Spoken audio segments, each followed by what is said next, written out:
everyone, and welcome to today's Christmas Tag Tuesday in my weekly series for November and December this year. Today I'm going to make some cute animal Christmas tags. I have one main piece to show you that I'll make on camera, and then I have some extra little samples that you could use this same technique for in a smaller version. First up, the things I'm going to be using are the Animal Party stamp and thin cuts. These are from the current November-December 2021 catalogue. As soon as I saw these, I knew that I wanted to make them into little Christmas animals. So I went through my stash of Christmas stamps and pulled out all the ones that had hats that I thought would be appropriate for this. Now, a lot of these aren't available anymore, but if they are, I will link them below. But we all have lots of Christmas sets that we really just don't want to toss away. We keep them because we love them so much. And I'm sure that you've got a lot of stamp sets that have got hats in them. So what I did with these was go through and put them over the top of the animals and just size them like this to see. Here's some that I've already stamped to see which hats would fit which cute little animals and determine it that way. And then I went ahead and stamped them, and when you stamp them you only need to stamp off the edge of the piece of paper because obviously I don't need all of this section. So with the colouring, if you'd like to see the colouring, I have put that at the very end of the video and sped it up a little bit because this does take a little bit of time and I wanted to show you the construction of the tag. After I'd done the colouring and this had dried quite a bit, I went in with my ice stickles. You could also use diamond stickles, which we carry, and I put all the stickles onto these stamped images and then I fussy cut them out. So what I've done when I've fussy cut these out is cut very close to the border here, so I've got the black area here and then left a white area around the sides and the top so that when I put them onto the animals you won't have any of the remainder of this area of stamping, and it actually works really well because then the hats look like they fit perfectly on top of these gorgeous little animals. The other trick with doing this, once you cut very close to the edge of this, you have a bit of a white edge to it. So I've just got out my Spectrum Noir black marker and I've just used the thick end and run it along this very edge to where the white area is, and that just finishes that off so that you don't get a little white detail at the bottom of the hat. And as I said, I've got all the colouring for these at the very end. So I'm just going to put these aside for the moment because I want to make the tag. For this tag, I'm going to make a really long one. I've taken inspiration for the way the animals are arranged from the actual catalogue, but I really want to put these little Santa hats. Now, to get a long cut like this, you could cut a piece a little bit shy of the tag width and feed it through and do your partial die cutting that way and then do the whole entire tag piece. The other alternative, so I've got my platform and my cutting mat here. I'm going to cut this out of white. I've already cut the top section of the tag and I'm going to back that with white.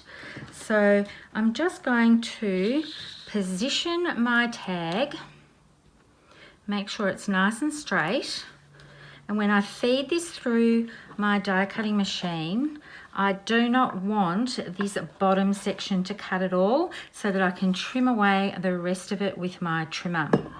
Just make sure that that's nice and straight. It's a little bit crooked because obviously I want to extend this down, so I don't want it to run out of paper on one edge if I stick that down there a little bit cattywonkers.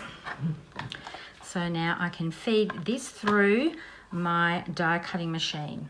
Now, when I ran this through, I ran it down to about here and then I went back again because I didn't want a crease coming across the bottom here. Sometimes if you run it all the way through, especially if your plates are a little bit bent, you could end up with one that has a line across it like this one here has. So just go down and then back up. Don't go all the way through for this bit to press in. And you'll find that when you take this away, everything will come out nice and clean. So that's just a little tip. You can, if your plates are totally flat, run that through, but I've found that mine are getting a little bit bent now. They work still perfectly fine, but when I'm doing partial die cutting, I really don't want a line coming across. And you can see here, I've got this all ready to cut this section away to make it the length that I need. So this is all trimmed out, ready to go. I know that I want my tags to be about 10.5 inches. And once I adhere them together, I can trim the edge off. I'm just going to do a little check that I've got them the same, and you can see I haven't quite. So I'm just going to trim this bit off at the end so that they're the same. I'm going to do some distress inking of the edges with Vintage Photo. And I'm going to adhere these two pieces together after I have done that. I'm just going to use my blending tool. And this is very, very quick and easy. I'm not coming in a long way. I'm just going around the edges just to soften the edges of this craft cardstock just a little bit. And I've also gone ahead and I've cut strips from my stash. This little star piece of paper is from a zip strip from a retired mix-in. These red and green patterns, they're from Holly Jolly. I think the Holly Jolly is still available, but I know that this one, the mix-ins from May, June, that's not available anymore. But I love keeping these elements and I just sort them all into colour tones so that I can find them easily when I come to making projects like this. I've inked up just the edges of all of those, and now I'm going to adhere them just with some liquid glue. And this is very quick to do. I'm not going all the way to the edges with the pattern paper. I'm just coming in across to the bottom. And then I'm going to put a little bit of red. And having this inked on the edges just ties everything in together. And then this toffee mix-in strip. And I'm not putting the glue all the way to the top of this because I want to tuck my little animal underneath. And then I'm going to do the same sort of thing up the top here with just little bits of this. I only want a tiny bit showing just to bring it in and match it with the bottom of the tag.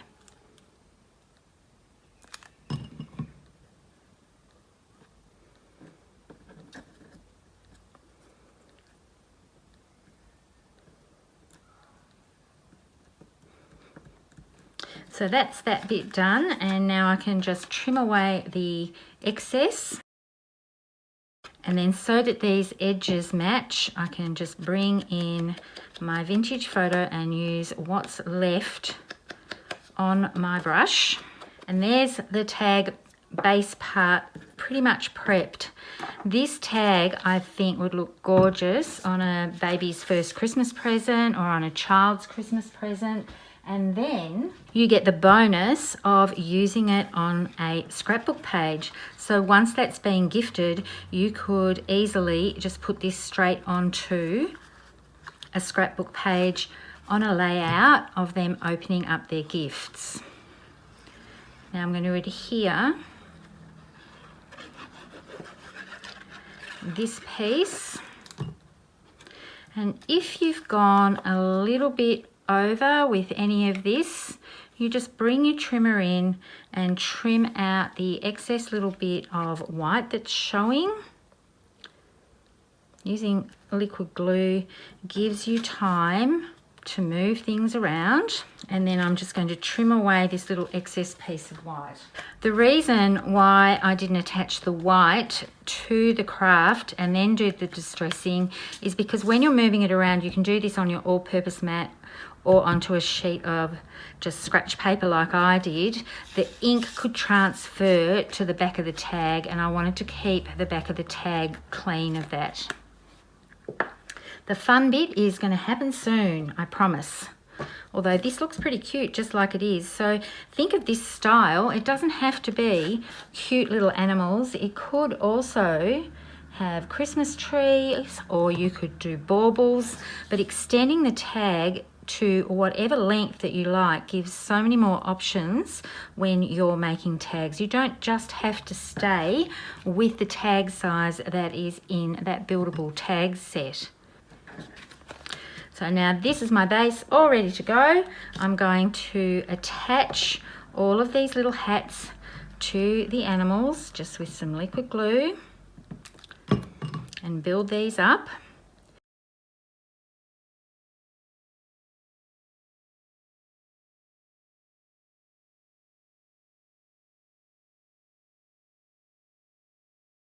You'll be surprised what hats you've got in your stash, and then you'll start looking at all your little cute animal stamps a little bit differently and working out what else you would like to make cute little animals into little Christmas animals.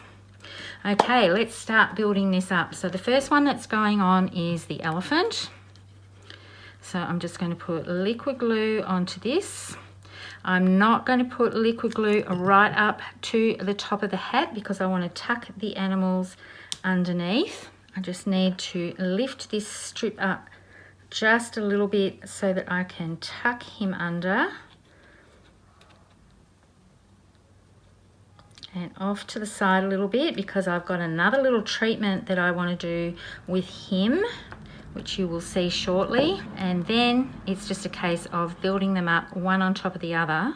And as I said, leave this little hat section, the top area, clear so that we can tuck them under. So it looks like they're sitting on top of each other.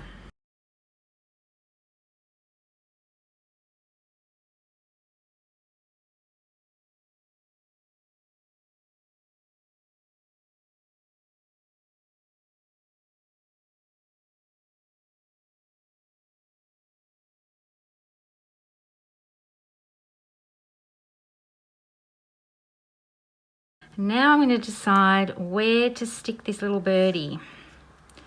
I might put him right up the top here like he's sitting on the sign. So what I'm going to do is just cut this section off so that his feet don't have any white underneath it, so that when I pop them on there, it butts right up on top of that sign. So it looks like he's standing there.